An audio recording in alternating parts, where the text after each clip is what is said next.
शख्स आए हुए हैं जिन्होंने शिक्षा के क्षेत्र में बड़ा मुकाम हासिल किया है और लोगों का वो सपना होता है जो उन्होंने अपने जीवन में सफलता हासिल की है।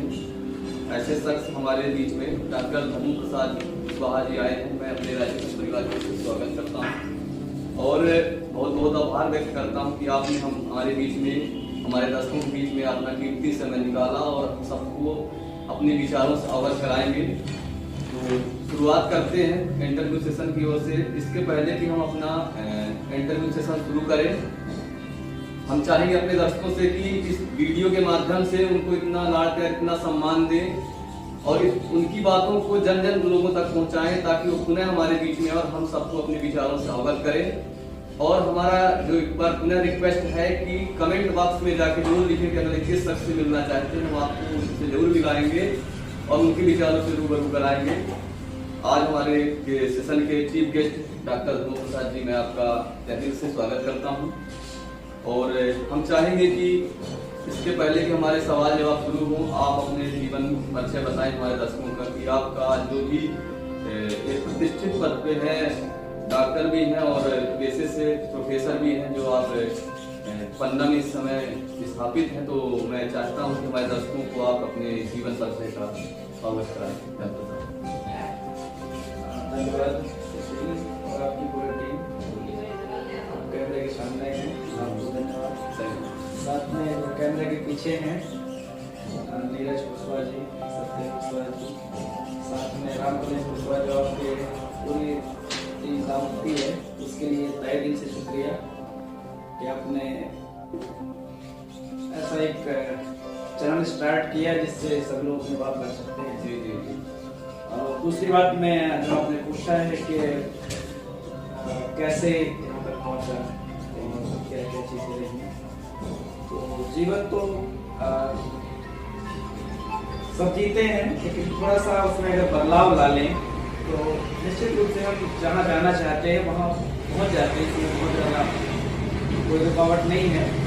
और रही बात आपने डॉक्टर की बात की है, तो बहुत लोग परिचित नहीं होते हैं। असल में हमारे आसपास जो भी माहौल है उसमें हम डॉक्टर केवल उन्हीं को जानते हैं जो मेडिकल में होते हैं या जो ट्रीटमेंट करते हैं। जी जी। लेकिन असल में केवल वही डॉक्टर नहीं होते हैं, एक दूसरा फील्ड भी है जहाँ पे आप डॉक्टर बन सकते हैं और हम में से आप सभी लोग बन सकते हैं। उसमें पढ़ाई करते करते जब हम आगे बढ़ते हैं तो MA MSc करने के बाद हम उस फील्ड में और आगे बढ़ते हैं तो किसी विषय में अपना शोध करते हैं, रिसर्च करते हैं और तब जाके हमें विश्वविद्यालय द्वारा PhD की उपाधि मिलती है। और ये सहज नहीं मिलती है, बल्कि उसके लिए काफ़ी मेहनत करनी पड़ती है। और मैंने अपनी PhD की उपाधि डॉक्टर BR अम्बेडकर संस्थान महू, जो कि उस समय देवी अहिल्या विश्वविद्यालय इंदौर से जुड़ा हुआ था, 2018 में प्राप्त की थी। तो तभी से मैं डॉक्टर हूँ। और सफलता की बात ये है कि बचपन से लेकर के आज तक एक मन में एक जुनून था कि घर की परिस्थितियां चाहे जैसे भी रहें, लेकिन अगर हमें कुछ लीक से हटकर करना है जो हमें अपने जीवन में कुछ नया ला सके, क्रांति ला सके, तो ये दिमाग में हमेशा बात होनी चाहिए कि हमें इस तरफ जाना है। तो आपका जीवन का जो मेन फोकस है उस तरफ होना चाहिए और बाकी आप सब कुछ करें। ऐसा नहीं है कि जैसे मेरे घर में खेती बाड़ी का काम था, और खेती बाड़ी भी क्या, मेरे पिताजी तो बहुत ही साधारण परिवार से, छोटे परिवार से हैं और जहाँ पर दूसरों की जमीन लेकर के क्या ऐसा किस तरह से गुजारा करते हैं। तो मेरा तो फोकस था कि मुझे कुछ करना है और उसके साथ साथ मैं अपने परिवार की, अपने बाबूजी की, सबकी हेल्प करता था। ऐसा भी नहीं है कि आज के जैसे दौर में बहुत लोगों को देखते हैं कि उसने बोल दिया कि पढ़ाई करना है तो बस पढ़ाई करेंगे, बाकी काम छोड़ देंगे। जीवन के साथ हमें सब कुछ लेके चलना है, लेकिन आपका जो मेन टाइम है 8 घंटे 10 घंटे आप अपने कैरियर के लिए दीजिए, आप निश्चित रूप से सफल हो जाएंगे। इसमें कोई आपको नहीं रोक सकता, चाहे आप जो बनना चाहें। मेरा यही इसके बारे में कहना है। बहुत बहुत धन्यवाद अरुण सर। आपने बताया कि एक कहा जाए शून्य से आज शिखर पे हैं और आप हमारे देश के लिए, हमारे समाज के लिए गौरव का विषय है। मैं अपने सभी युवाओं को इस चैनल के माध्यम से एक मोटिवेशन माने या एक संदेश माने कि यदि हमारी सोच बड़ी है तो हम कुछ भी सफलता पा सकते हैं। बहुत बहुत आभार सर। हमारा सब पहला सवाल है कि जब आपने अपने लाइफ का गोल डिसाइड किया था कि जो चीज़ आपने पाने की पहली बार ख्वाहिश हुई थी, उसके बाद आपके जीवन में किन किन समस्याओं का सामना पड़ा और किन किन उन समस्याओं का आपने समाधान कैसे किया और आज आप अपने आप में स्थापित हो? देखिए, मैं जिस विद्यालय जो मैं पढ़ा वो मेरे गांव में ही बाजू में स्कूल है, शासकीय प्राथमिक विद्यालय आई, जो मेरा जन्म स्थान भी है और मेरे गांव में वही स्कूल है। जब तो पता नहीं था, जब हमने 5वीं तक पढ़ाई की तो क्या करना क्या नहीं करना। हाँ, जब स्कूल में आए कक्षा 6वीं से लेकर के आगे हमारे पास में गाँव एक सिंगापुर है, वहाँ पर हमने पढ़ाई की। तो मैं आपको यकीन दिलाऊं कि जब मैं कक्षा 9 में पहुंचा तब तो मैं अपना अंग्रेजी में अपना नाम लिख पाया। अच्छा, तो प्राथमिक शिक्षा कितनी अच्छी रही होगी आप उससे अंदाजा लगा सकते हैं। जो कक्षा 6वीं से अंग्रेजी स्टार्ट होती थी उस समय, तो शुरुआत में जो हुआ अंग्रेजी का सबके साथ होता है वो मेरे साथ था। और मैं कक्षा 10वीं में आते आते बहुत वीक था, लेकिन जब 10वीं से आगे क्रॉस किया तब मुझे लगा कि नहीं, सबके साथ अगर दौड़ना है तो अपना एक पैर कमजोर करके या छोटा करके नहीं दौड़ सकते, उसे मजबूत करना पड़ेगा। और घर की हालत तो इतनी अच्छी नहीं थी कि मैं किसी अच्छे स्कूल में पढ़ सकता, खास करके जो आज के प्राइवेट स्कूल हैं उसके लिए फीस ही नहीं थी, स्वाभाविक सी बात है। लेकिन हाँ, परिवार के पास इतना था, उनमें अपनी तरफ से पूरा 100% दिया, बल्कि 101% दिया।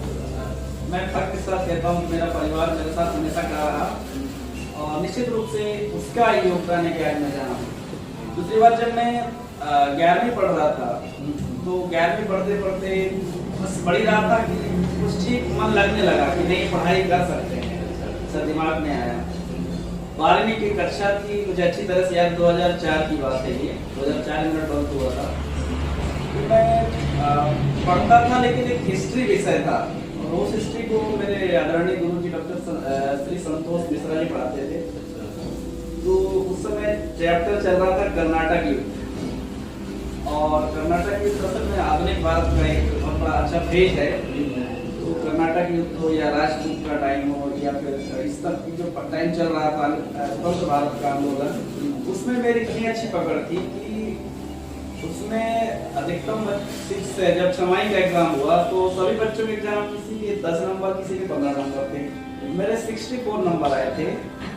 और मतलब 2-3 बच्चों के नंबर जोड़ दें तब बोल रहे थे, कि मैं हालांकि अब नहीं बताना पढ़ाई। ये बात मुझे मिश्रा सर ने बताई कि तुम बहुत अच्छे हो पढ़ने में, तुम्हारी हालत तो ऐसी है, ठीक है, तुम आगे पीएससी कर सकते हो। तो मैं पहली बार तो नाम सुना था PSC, public civil service, public service commission इसको देता है। तो उन्होंने मुझे बताया था शुरुआत में कि पीएससी क्या होती है। उसमें मैंने जब सुना तो मालूम पड़ा कि कैसे डिप्टी कलेक्टर बनते हैं, कैसे कलेक्टर बनते हैं, कैसे प्रोफेसर बनते हैं, और सभी जो आसपास जो बड़े बड़े पदों जिनकी पदस्थापना होती है वो पीएससी से होकर के आते हैं। तो उन्होंने मुझे बताया कि अगर सही दिशा में आप मेहनत करो, आपका मतलब अच्छी है, अच्छा है, तो आगे जाके कर सकते हो। तो वो दिमाग में बात बैठ गई, यार सर कह रहे हैं तो निश्चित रूप से सही होगा। और मैंने उस दिन से दिमाग में थी वो चीज, एक छोटा सा बीज था कि नहीं यार, सर ने कहा तो कुछ तो होगा, जब भी तो कहा है उन्होंने। फिर मैं पढ़ता रह गया, 12वीं पास हो गया। और 12वीं पास होने के बाद जैसे सभी बच्चों के साथ जो ग्रामीण क्षेत्र के बच्चे हैं, समस्या उनके साथ रहती कि अब पढ़ाई आगे कहाँ करें, क्योंकि कॉलेज करने के लिए उन्हें घर छोड़ना पड़ता है। और ग्रामीण क्षेत्रों की सबसे मुख्य समस्या में से यही है, खास करके पढ़ाई की। शहर जाते हैं तो उनके पास कोई रहता नहीं है आगे पीछे, या तो कमरा लें, कमरा का किराया कैसे माँ बाप कर पाएंगे, क्योंकि जिनकी हालत ठीक नहीं है उनके लिए बहुत बड़ा संकट होता है। तो इसी संकट से मैं भी गुजर रहा था कि पढ़ाई में कैसे करूँ, क्या करूँ। तो टिकनागो सतना डिस्ट्रिक्ट में नागो, यहाँ से आप मीटर में ले रहे हैं। नागो के पास में एक गाँव चंदपुरिया है, वहाँ पर मेरे पिता जी थे। तो उनका सहज ही एक आमंत्रण था कि अगर मेरे यहाँ रह के पढ़ाई कर लो, तो उनके बच्चे जो मेरे कजन छोटे भाई बहन हैं उनको भी सहयोग मिल जाएगा और मुझे भी अच्छा प्लेटफॉर्म मिल जाएगा। तो मैं ऐसी तलाश भी कर रहा था कि अगर कहीं रहने की जगह मिल जाए तो निश्चित रूप से आगे कुछ कर सकता हूँ। तो नागौर कॉलेज से मैंने बीए किया। बीए के दौरान भी बस पढ़ता था, गुरुजनों का सानिध्य मिलता गया, अच्छे मित्र मिलते गए। सतना से 2009 में एमए किया और इकोनॉमिक्स में एमए करने के बाद फिर मुझे वहीं के गुरुजन डॉक्टर राघवेंद्र सिंह हैं और साथ में दिलीप भाई पटेल हैं मिले। तो उनके साथ ये तय हुआ कि अगर आगे पढ़ाई करना है, दिलीप ने बताया कि हमें आगे जाना पड़ेगा। तो अब उस समय आगे जाने के लिए हम सपना भी छोड़ना पड़ेगा। और मेरे घर की हालत इतनी खराब थी कि मतलब सपना तक जाने के लिए मैं कई बार साइकिल जाता था, ऐसा नहीं होता था। और कई बार ऐसी बात आई कि पैदल भी जाना पड़ा घर से लेके तक, तो भी मैं आ गया। लेकिन अब सतना से जा करके अब इंदौर जाना, भोपाल जाना तो बहुत मुश्किल काम था। लेकिन उसने कहा कि वहाँ पर जब आप जाओ, जहाँ बता रहा हूँ उनका जगह बताओ कौन सी है। तो उन्होंने बताया कि डॉक्टर भीमराव अम्बेडकर सामाजिक विज्ञान विश्वविद्यालय, उस समय विश्वविद्यालय नहीं था, ये सामाजिक विज्ञान संस्थान था, आज विश्वविद्यालय हो गया है। तो वहाँ पर आप महू में स्थापित है, वहाँ पर अगर आप जाते हो तो आप वहाँ से एमफिल कर सकते हो। और सबसे बड़ी बात कि वहाँ फीस बहुत कम है और वहाँ से एक स्कॉलरशिप मिलती थी जो गरीब छात्रों के लिए रहने खाने की सुविधा उसमें हो जाती थी। रहने के लिए हॉस्टल था, बहुत कम खर्चे थे। तो जब मैं गया वहाँ पे एग्जाम देने तो सहयोग था कि या मेहनत कहो या जो भी कहो, माँ बाप का आशीर्वाद कहो, तो वहाँ पे सिलेक्शन हो गया और मैं सिलेक्शन हो गया। तो मैं तो एग्जाम दे घर आ गया था, लेकिन मैं घर पे उस समय खेत पे ही कुछ काम कर रहा था। तो मोबाइल छोटा सा हुआ करता था उस समय की पैड वाला, उसी में फोन आया मेरे पास मेरे मित्र का।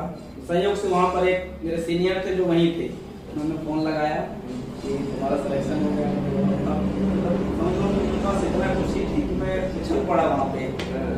और फिर मैंने बाबू जी को बताई, तो बाबू जी ने कहा कि हाँ सिलेक्शन तो ठीक हो गया, अच्छी बात है, लेकिन जाओगे कैसे? तो समस्या फिर वही आर्थिक समस्या पैदा हो गई। फिर मेरे पिताजी कहीं गांव से किसी जमींदार से पैसा लेके आए, घर में लेके आए थे। घर पे आ रहे उन्होंने 3000 रुपये लेके आए थे, 5 या 6 रुपये सैकड़ा के हिसाब से। हालांकि उनके लिए बहुत बड़ा पहाड़ था, लेकिन वो लेके आए और मुझे दिए। तो मैं वो पैसा लेकर के इंदौर निकला और जब वहाँ पे एडमिशन लिया। एडमिशन लेने के बाद जब मैं वहाँ पे कुछ दिन तक रहा और फिर रहते रहते मुझे मालूम पड़ा कि अभी तक जो मैंने पढ़ाई की है वो तो कुछ है ही नहीं है। अच्छा, पढ़ाई तो यहाँ से स्टार्ट होती है, जिसको हम बोलते हैं कि बड़े संस्थान जहाँ पर मैं देखा, जहाँ से मैं पढ़ के आया था, नागौर कॉलेज, सतना कॉलेज। तो मुझे लगता है कि वो जितना बड़ा नागौर कॉलेज था उस समय उतनी बड़ी तो वहाँ लाइब्रेरी थी। यानी उस लाइब्रेरी में करीब जो है 10 कमरे, बड़े बड़े हॉल थे और हर उसमें सेट बढ़िया किताबें जमी हुई, कुर्सी टेबल लगा हुआ, पंखा चल रहा है, डबल लाइब्रेरी में आप जाओ और आराम से बस पढ़ते रहो जितना पढ़ना है। तो वहाँ से मुझे मिला डॉक्टर बाबा साहब अम्बेडकर का आप आशीर्वाद भी कह सकते हैं, उस संस्था का योगदान था कि आगे जाकर के मुझे मौका मिला। और वहाँ के अच्छे मित्र मिले जो मुझे फीस की जरूरत पड़ती थी तो उन्होंने फीस मेरी भर देते थे मेरे मित्र। मेरे गुरुजनों का आशीर्वाद था कि आगे बढ़ता गया। और पीएससी के जैसे मैं नाम सुना था कि कक्षा 12वीं में था, तो वही बात फिर वहाँ पर आया, पीएससी की तैयारी करता रह गया और पढ़ते पढ़ते वहीं पर ओवर टाइम हो गया, पीएससी निकल नहीं रहा था और परिवार का दबाव था, समाज का दबाव था। तो उस समय बाद शादी भी हो गई और एक बच्चा भी हो गया, जैसा कि समाज का सबके साथ होता है, मेरे साथ भी हुआ। फिर अच्छा हुआ कि मेरी जो मिसेस धर्मपत्नी है उनका बहुत बड़ा सहयोग, बहुत बड़ा त्याग है कि उन्होंने मेरा पूरा साथ दिया और उनकी बदौलत मैं वापस इंदौर में रह पाया। बच्चे की परवरिश हो, इवन मेरी परवरिश हो, उनका बहुत बड़ा योगदान है मेरे वहाँ पर रहते रहते। और बस परीक्षा लेता रह गया और DSCI में बैठा और जो प्रोफेसर के बाद में कलेक्टर हुआ और उसके बाद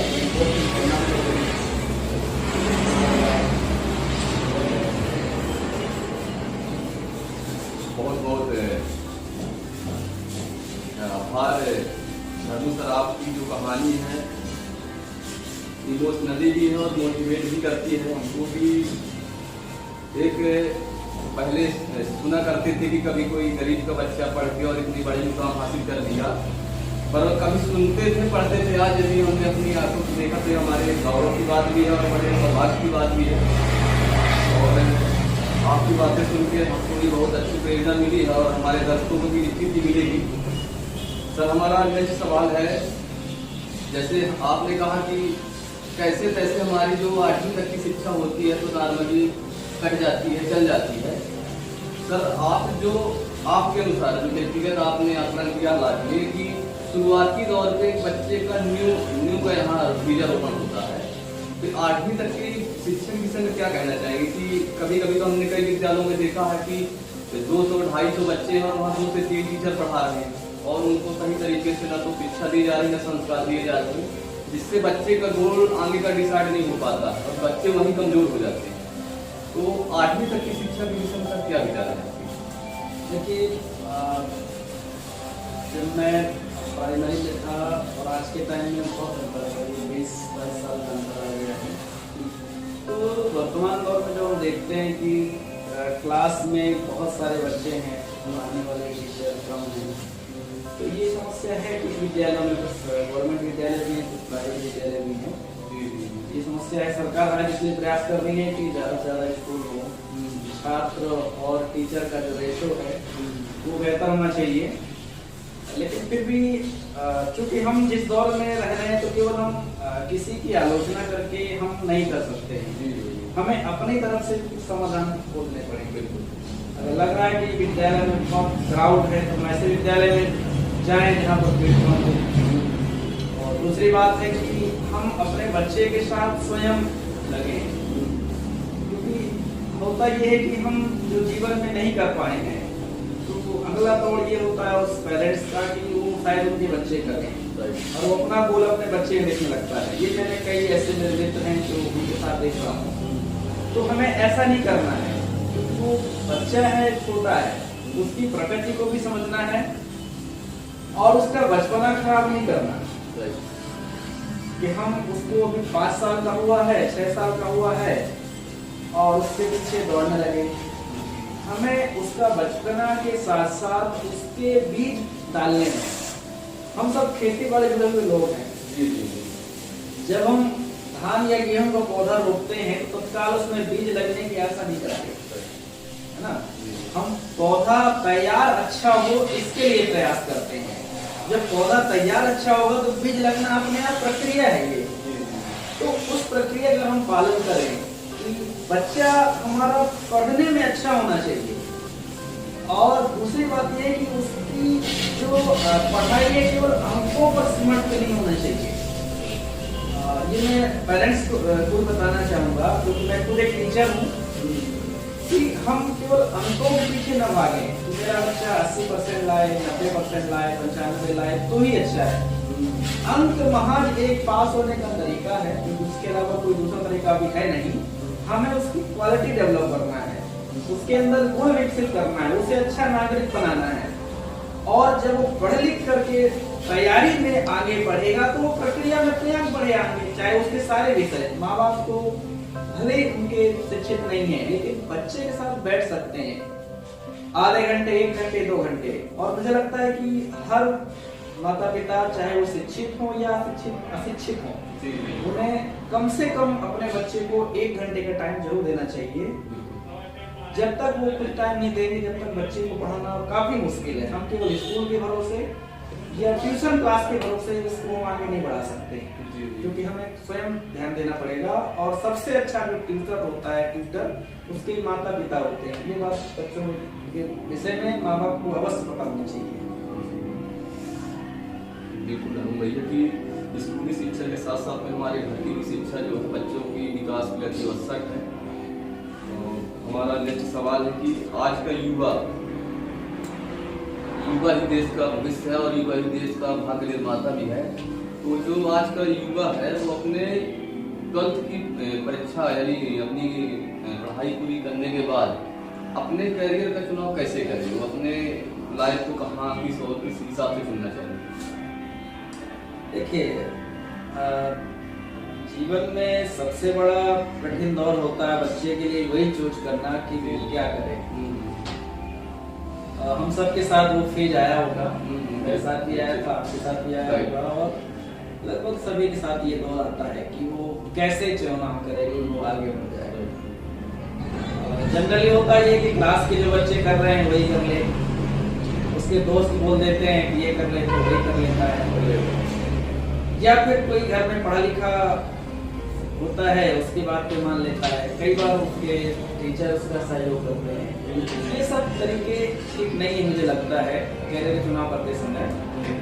कैरियर असल में जीवन जीने का एक तरीका है जो हम जीवन में करना चाहते हैं, और उसके बदले जो हमें पैसा मिलेगा उससे हम अपना और अपने परिवार का भरण पोषण करेंगे, इसके अलावा कुछ नहीं। लेकिन होता ये है कि हम उस समय बड़े बड़े सपने देख लेते हैं कि हम कोई कहेगा इंजीनियर बन जाओ, इंजीनियर से बड़ा तो कोई होता ही नहीं है। कोई कहेगा कि यार तुम तो पुलिस में चले जाओ, कोई कहेगा नहीं यार नौकरी तो लगती नहीं है, क्या मतलब पढ़ लिख के, बाद में पढ़ लिए बहुत है। माता पिता का लक्ष्य रहता है कि कुछ तो बन जाए, है ना। लेकिन वहीं से कोई हमारे बीच में आ जाता है जिसने कहीं से इंजीनियरिंग किया है।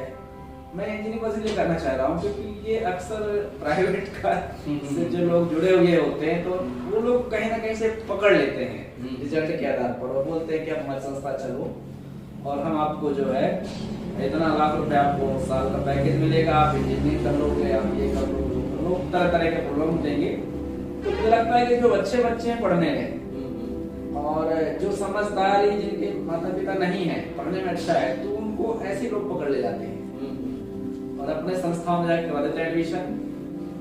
और जिस तरह से वो होते हैं एडमिशन कराने वाला एजेंट, वैसा ही उसको बना के छोड़ देते हैं। तो मुझे लगता है कि बहुत दरिद्र से ऐसे बहुत सारे बच्चों से मिल चुका हूँ जो ऐसे दौर से गुजर चुके हैं, लेकिन उनके पास कोई ऑप्शन नहीं है।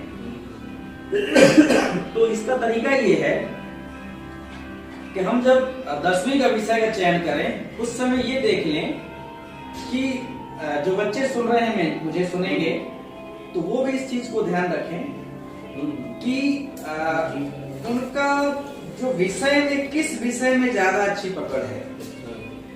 जैसे 10वीं जब कक्षा में होगा तो उसके साथ 5-6 विषय तो पढ़ता ही होगा, गणित पढ़ता होगा, मैथमेटिक्स हो गया, साइंस हो गया, सोशल साइंस पढ़ता होगा, ज्योग्राफी उसमें रहता है, कॉमर्स का भी थोड़ा सा पार्ट पढ़ता है वो, यानी सब कुछ लगभग वो 9वीं 10वीं तक पढ़ता है। उसमें से वो पुराने अंक भी देख सकता है वो बच्चा कि पिछले मैंने 6वीं से 7वीं से अभी तक में कितने अंक किस विषय में ज्यादा अर्जित किए हैं। दूसरा, उसको किस विषय को पढ़ने में ज्यादा इंटरेस्ट आ रहा है, ज्यादा मजा आ रहा है। तीसरा, क्या वो इस विषय को पढ़ने के बाद जीवन में खुश रहेगा, क्योंकि जिस काम को करने में वो खुद खुश नहीं है तो वो उससे आगे कैसे पढ़ सकता है। तो 2-3 चीजें हैं। तो अगर किसी बच्चे से मैं खुद कहूँ कि मेरा खुद का जो विषय था, नंबर तो कम मिलते थे लेकिन सामाजिक विज्ञान मेरा बहुत अच्छा विषय होता था।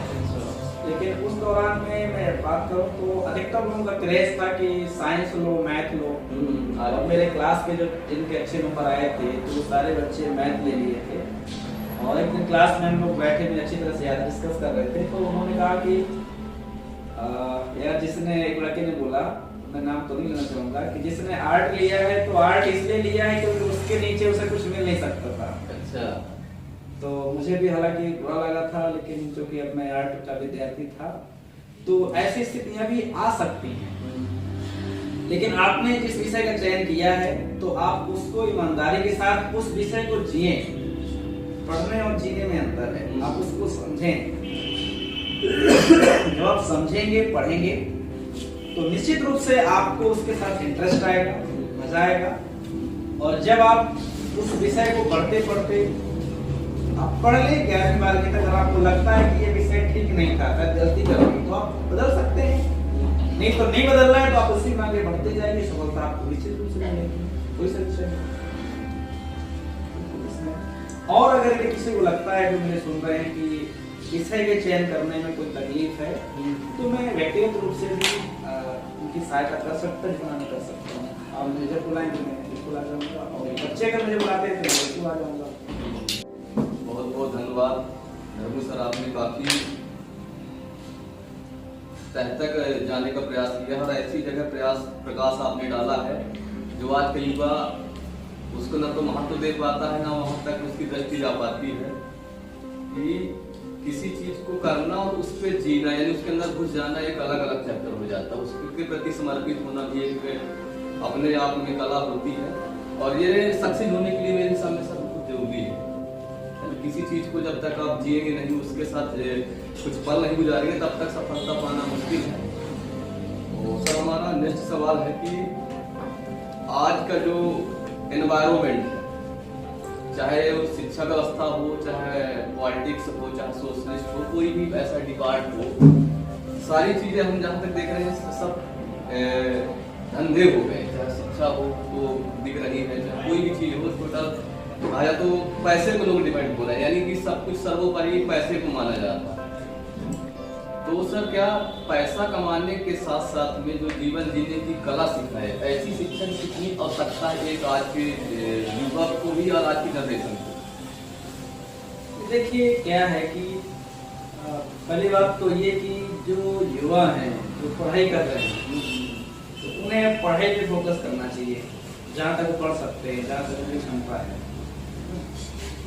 और पढ़ लिख करके किसी काम में जब उतरेंगे तो उसका रिजल्ट कुछ और होगा। पढ़ने का मतलब केवल ये नहीं है कि उसे नौकरी मिले तभी पढ़े, या उसने किसी विषय में डिग्री ले ली है तो उससे बड़ा विद्वान नहीं है। पढ़ने के साथ साथ समाज में को भी समझने का कोशिश करें, और अपने कुछ नैतिक मूल्य स्थापित होने चाहिए उसके खुद के भी। और चूंकि जिस समाज में रहता है उस समाज के कुछ नैतिक मापदंड है। आप जब चोरी करेंगे तो आपको समाज भी आपको रोकी देगा, और पुलिस भी आपको पकड़ेगी। ये समाज का नियम है कि आपको चोरी नहीं करना है। तो ऐसे नैतिक नियम खुद के अंदर भी स्थापित करने पड़ेंगे कि अगर मैं पॉलिटिक्स में आया हूँ या समाज सेवा में करना चाहता हूँ, तो मैं उसके साथ साथ उसको पैसा कमाने का जरिया नहीं बनाऊं, तो निश्चित रूप से उसका जो फ्यूचर होगा, उसकी जो लाइफ होगी, बहुत लंबी होगी, बहुत उज्जवल होगी। और इसके लिए हमें पढ़ना पड़ेगा, हमारे आजादी के आंदोलन को पढ़ना पड़ेगा। हमारे जो नीति निर्देशक, खास करके जो ऐसे लीडर्स हैं जिन्होंने आजादी में अपना संघर्ष दिया है, अपना अहम योगदान दिया है, हमारे महापुरुष हैं जिनको हमें पढ़ना चाहिए। जब तक हम उनको नहीं पढ़ेंगे तो हमें आदर्श विकसित हमारे अंदर नहीं होगा, और हम केवल व्हाट्सएप या फेसबुक या सोशल मीडिया के माध्यम से जो ज्ञान कलेक्ट करेंगे वो निश्चित रूप से परिपूर्ण तो नहीं होगा। ज्ञान तो मिल जाएगा लेकिन परिपूर्ण नहीं होगा। हमें आज जरूरत है कि हम महात्मा गांधी को पढ़ें, गांधी जी को पढ़ें, हमारे राष्ट्रीय आदर्श है, वो हमारा राष्ट्रीय पुरुष है। हमारे डॉक्टर बाबा साहब को पढ़ें, हमें सुभाष चंद्र बोस जी को पढ़ना चाहिए। हमें हमारे जितने महापुरुष हैं उन सारे महापुरुषों को हमें पढ़ना चाहिए, चाहे हम स्कूल में पढ़ रहे हो, कॉलेज में पढ़ रहे हो या नहीं पढ़ रहे हो। जब तक हम उनको समझेंगे नहीं, पढ़ेंगे नहीं, जब तक हमारे अंदर एक नई चेतना पैदा नहीं होगी, और जब चेतना पैदा होगी तो हमें राष्ट्र के प्रति समर्पण पैदा होगा, और जब हम समाज के प्रति समर्पित रहेंगे, राष्ट्र के प्रति समर्पित रहेंगे, तो हम अपने छोटे से स्वार्थ के लिए हम अपना जमीन तो नहीं बेचेंगे, और जो जमीन बेचेगा तो उसको सबक सिखाएंगे, पब्लिक सिखाएगी सबक। तो हमें निश्चित रूप से अपना जमीर जिंदा रखना चाहिए हर मौके पर, और पैसा कमाना भी एक छोटा फर्क है, उसके लिए हमारे पास लाखों करोड़ ऑप्शन है, कुछ भी करें कमा सकते हैं। लेकिन अगर हमें प्रतिस्थापित होता है तो जिस क्षेत्र में जा रहे हैं कम से कम उनके उसके साथ तो हमें पूरी शिद्दत के साथ, ईमानदारी के साथ खड़े रहना पड़ेगा, तभी हमारा नाम भी होगा और पहचान भी होगी। बिल्कुल सही कहा सर आपने कि आज की जो शिक्षा व्यवस्था है पैसे पे टिकी हुई है, पर पैसा सब कुछ न मान के उसका जो मेन काम है उस पर फोकस करे, पैसा तो ऑटोमेटिक आएगा। तो बहुत बहुत धन्यवाद सर। आज आपके जो सवाल जवाब आपकी कड़ियों में इतना आनंद की अनुभूति शायद ही किसी दिन नहीं हुई होगी। सर आज हमारा नेक्स्ट सवाल है कि हमारे देश की जो अर्थव्यवस्था है, शिक्षा व्यवस्था है, विकास है, उत्थान है, कल्याण है, यानी किसी फील्ड का यदि एक जो की है वो राजनीति पे टिकी हुई है, तो आज का युवा राजनीति में क्या उसका क्या भागीदारी हो सकती है, क्या उसकी सहभागिता हो सकती है, कितनी जिम्मेदारी है उसको क्षेत्र की? देखिए, युवाओं की सबसे बड़ी जिम्मेदारी तो ये है कि वो सबसे पहले स्वयं वोट करे और सबको वोट करने के लिए प्रेरित करे। तो पहला काम तो उसका पूरा हो जाएगा ये। दूसरा, अगर उसे राजनीति में स्थापित होना है, मेरा मतलब है कि वो किसी न किसी चुनाव के माध्यम से कोई राजनीतिक पद हासिल करना चाहता है। आपका मतलब यही है ना कि कुछ और पूछना चाहते हो? नहीं, ये उनकी क्या भूमिका है राजनीति? तो उसमें ये है कि देखिए, हम असल में राजनीति को जहाँ तक मैं समझ पा रहा हूँ, जो युवाओं में इसका सही संदेश नहीं गया है। राजनीति में आने के पहले या जो राजनीति कर रहे हैं, तो इसमें तो बड़ी खुशी होती है कि युवा पढ़ लिख करके इसमें आ रहे हैं, तो निश्चित रूप से वो देश के कर्णधार बनेंगे। दूसरी बात ये है कि उन्हें राजनीति में आने के पीछे कुछ पहले तैयारी करनी पड़ेगी, वो नहीं करते। जैसे राजनीति में जिसको आना है तो सबसे पहले संकल्प यही है कि वो दूसरे की सेवा में अपना जीवन बिताएगा, ये संकल्प कर ले। समाज सेवा करनी है जैसा मतलब उसका है, लेकिन समाज सेवा कैसे करेगा? बेरोजगार है, अब बेरोजगार है जो राजनीति में आ रहा है, तब समझ लो कि कितना अच्छा खुद का भविष्य होगा उसका, और कितना अच्छा वो समाज के लिए कर पाएगा। तो जरूरी है कि वो राजनीति में आना चाहता है, उसका स्वागत है, लेकिन दूसरा वो अपने जीवन यापन के लिए क्या उसने कोई व्यवसाय खड़ा किया है, ये खुद से पूछना चाहिए।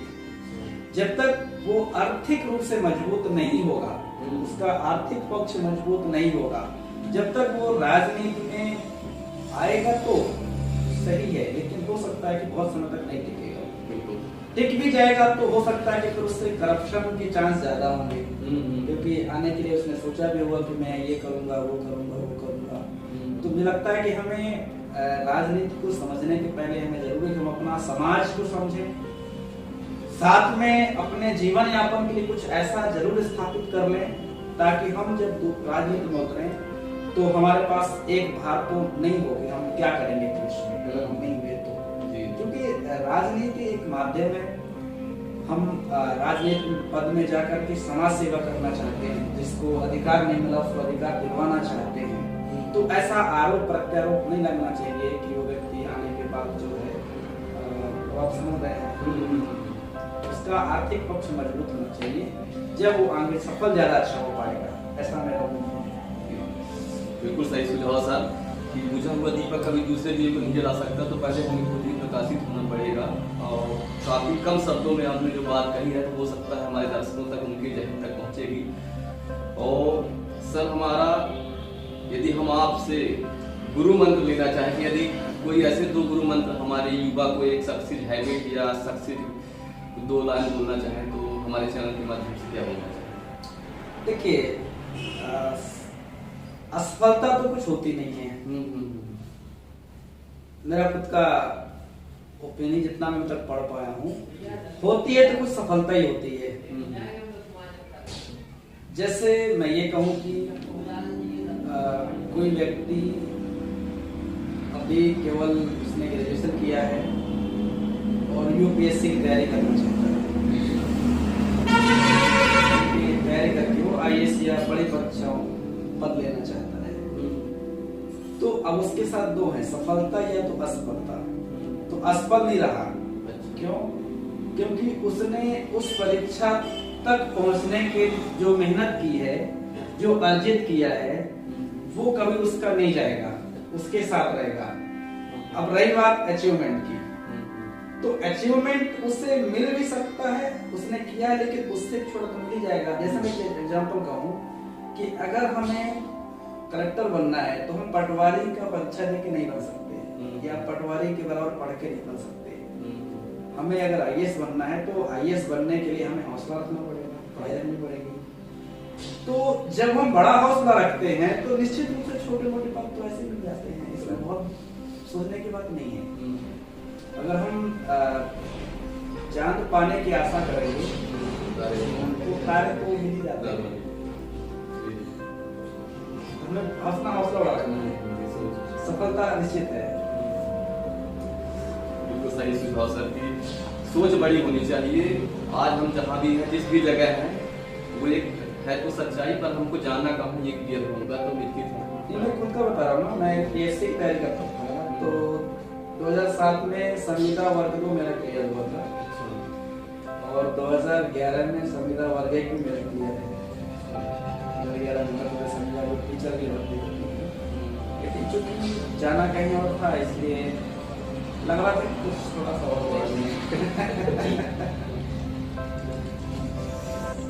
बहुत बहुत आभार सर। हमारा लास्ट प्रश्न है कि हम चैनल का, इसके पहले कि हम जो सब चैनल के विषय में आपसे कहें, हम चैनल को उद्देश्य बता दें कि हमारे चैनल का उद्देश्य है राजीव सन उगता हुआ सूरज का, कि जो यहाँ उगता हुआ सूरज की तुलना किसी व्यक्ति से की गई है।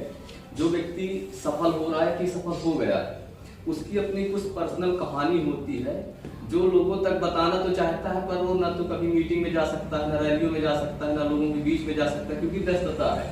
तो हमारे चैनल के माध्यम से अपनी कहानी अपनी जुबानी से सोच को पहुंचाए और अपनी सोच से लोगों को बताए, ताकि वो भी व्यक्ति जो जिनके सपने मर चुके हैं, जिनकी सोच लगता है कि मैं कुछ नहीं कर सकता हूँ, मेरे पास ये नहीं है, मेरे पास वो नहीं है, तो वो आपकी ताकत देने से हो सकता है पुनः उनको एक हौसला मिले और अपने इस लक्ष्य को पा सके। तो हमारे चैनल का सर यही उद्देश्य है कि किसी भी प्रोफेशनल में हो, हमारे मध्य प्रदेश के किसी भी जिले के हर व्यक्ति, चाहे वो किसी भी डॉक्टर हैं, वकील हैं, जैसे आप ऐसे प्रोफेसर भी हैं, डॉक्टर भी हैं, और पॉलिटिक्स में भी जो जिन्होंने मुकाम हासिल किया है, ऐसे हर बहुत सारे प्रोफेशनल जिन्होंने अपनी शून्य से शिखर तक पहुंचे हैं, वो अपने हमारे चैनल के माध्यम से अपनी सोच अपने लोगों तक पहुंचा सकते हैं। ये हमारे चैनल का उद्देश्य सर। बहुत बढ़िया। और यदि आप हमारे चैनल के विषय में 2 शब्द बोलना चाहें तो क्या रहेंगे सर? देखिए, आपका बहुत अच्छा चैनल है, इसमें कोई जो राय नहीं है, आप अच्छे अच्छे लोगों को लाते भी हैं, मैंने देखा भी है, पिछले वीडियो आपने भी है, तो निश्चित रूप से ये प्रेरणा मिलेगी युवाओं को, खास करके ऐसे युवाओं को प्रेरणा मिलेगी जो कुछ बनना चाहते हैं, कुछ करना चाहते हैं। अब ये है कि ये चैनल जन जन तक जैसे और आगे जाएगा और आगे तक विस्तार होगा, तो निश्चित रूप से इसकी पॉपुलैरिटी और बढ़ेगी। लेकिन आपका जो प्रयास है बहुत ही बढ़िया प्रयास है, और इसके लिए आप निश्चित रूप से आप और आपकी पूरी टीम बधाई के पात्र हैं कि आपने छोटी जगह पर इतना काम करने का प्रयास किया है। तो इसका लाभ क्षेत्र के साथ साथ सबको मिलेगा, क्योंकि आज के इस हाईटेक जमाने में हम देख रहे हैं कि बहुत जल्दी सब तक पहुंच जाती चीजें, तो इस चीज की यहाँ पर कमी थी कि जो हमारे बीच के लोग थे अपनी बात कहना चाहते थे लेकिन नहीं कह पाते थे, तो एक अच्छा प्लेटफॉर्म मिल गया आपके माध्यम से। तो निश्चित रूप से ये चैनल आगे जाके और प्रतिष्ठित होगा, ऐसी मेरी उम्मीद है और ऐसी शुभकामनाएं हैं। निश्चित रूप से मुझे लगता है कि ये आपका टीवी जैसा डिबेट हो जाएगा कुछ समय बाद, जैसे हम टीवी में देखते हैं, क्योंकि आप जैसे बुलाते जाएंगे तो ये चलता रहेगा सिलसिला, और ये बहुत जल्दी हो जाएगा क्योंकि आज के टाइम पे जिस तरह से फैलाव हो रहा है मोबाइल और इंटरनेट का, उसमें आप बहुत परफेक्ट बैठते हैं। बहुत बहुत आभार सर, आपका थोड़ा सा सपोर्ट और हमारी बहुत बड़ी ताकत बन जाती है, और आप जैसे सही सलाहकार और सही गुरुओं के आशीर्वाद से हमको ताकत मिली है और आज हम यहाँ पे आपके सामने अपनी दो बात कह पाते। और हम सभी दर्शकों से रिक्वेस्ट करते हैं कि धर्मू सर की जो सोच है, जो विचार है, ज्यादा से ज्यादा लोग इसको सुने, समझे और अपने जीवन में उतारें और अपने जीवन की एक नई दिशा का चुनाव करें, और अपने लोगों तक उस वीडियो में जरूर शेयर करें ताकि वो भी आपके लोग प्रभावित हों और वो भी अपने जीवन में सफल हों। और कमेंट बॉक्स पे आप जरूर लिखें, जैसे मैं पिछले बार भी बोला था कि किस शख्स से आप मिलना चाहते हैं उसका नाम जरूर लिखें, हम आपको जरूर उनसे मिलाएंगे, उनके विचारों से रूबरू कराएंगे। जय हिंद, जय भारत, जय रहीम।